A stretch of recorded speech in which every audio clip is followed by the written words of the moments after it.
a few hours, the Vanderbilt rape case heads back to court and some major rulings could take place. Our Cuthbert Langley at the downtown courthouse with more. Cuthbert, a lot to decide today. Amy, there really is. It was late last week when the attorneys for Brandon Vandenburg and Corey Batey filed nearly 100 pages of motions for the judge to hear this morning. And that hearing gets underway at 9 a.m. On the table for discussion today, two of the big issues: separating the trial, trying the two separately. Of course, you'll remember back earlier this year when Brandon Vandenburg and Corey Batey were originally convicted. Before that conviction was overturned, they were tried together. But now the attorneys are asking for their cases to be tried separately. Another big issue on the table, possibly delaying the start to the trial. It's supposed to start November 30th, but Vandenburg's attorneys have filed a motion asking the judge to delay it because there's a new attorney on the team who has not had a chance, he says, to prepare a defense. So that's just one of many things they're going to be running through this morning, but potentially we could be looking at yet another delay in this second trial. The hearing, like I said, begins at 9 a.m. this morning. We will be there. We'll actually have coverage beginning at 8 a.m. here on News Channel 5 Plus on Morning Line with Nick Bears alongside our legal analyst, Nick Leonardo, who's going to be kind of running through the ins and the outs of what we can expect today. Now, coming up at 7:30, there's already been one big change made that will make this trial, the second trial, look very different from the first. I'll tell you about that in a few minutes. For now, we're live here in downtown Nashville this morning. I'm Cuthbert Langley, News Channel 5. All right, Cuthbert, thank you. And the murder trial for a former mid-state teen is on hold now. Philip Chism, he's undergoing a full mental evaluation following claims that he was hearing voices. The now 16-year-old is accused of raping and killing his math teacher at a Massachusetts high school back in 2013. He had just moved there from Clarksville. He pleaded not guilty and is being tried as an adult. That evaluation could take up to 40 days. New this morning, a man is dead after being hit by a train in Murfreesboro. According to WGNS Radio, it happened near South Church Street by Middle Tennessee Boulevard around 8 yesterday morning.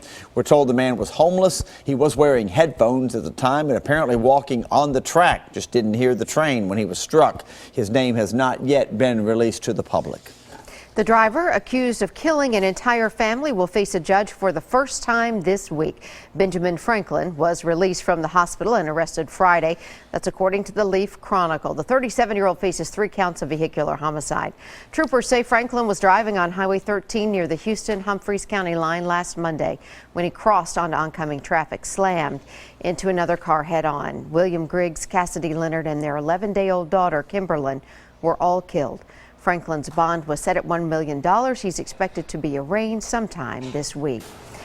A driver is facing charges after slamming into a building. Investigators say the man was traveling along Nolensville Pike when he crossed the center lane and crashed into the Osborne Buy Right grocery store. It happened just after 6 yesterday morning near Antioch Pike. Amazingly, no one was hurt. The driver was arrested. His name and his charges have not been released.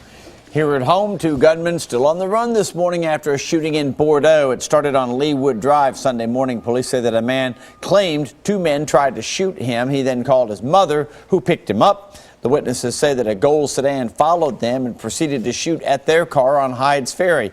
The mom was hit but should be just fine. In East Nashville, police are looking for a suspect after a shooting in broad daylight. It happened Saturday afternoon on McFerrin Avenue near Ellington Parkway. 2 people in an Escalade were seriously injured but should survive. So far, the only lead is that police have is that the suspect was driving a cream-colored vehicle. If you have any information about this story, that shooting, or the one up in Bordeaux, call Crime Stoppers at 615-74-CRIME. We have some developing news out of Hendersonville, where 2 suspicious fires are now under investigation. Both happened on Iris Drive just before 3:30 yesterday morning. Firefighters were called out for a vehicle fire first, but when they arrived, they also found fire damage to the back of the home.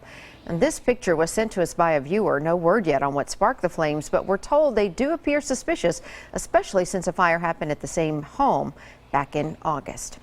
The fate of one mid-state school system hangs in the balance today. The Clay County school system closed 2 weeks ago over budget issues, which could prevent high school seniors from graduating on time. A restraining order was filed to keep the doors open at least through this week. A judge will rule on that today. We'll have updates on our Facebook page as well as newschannel5.com.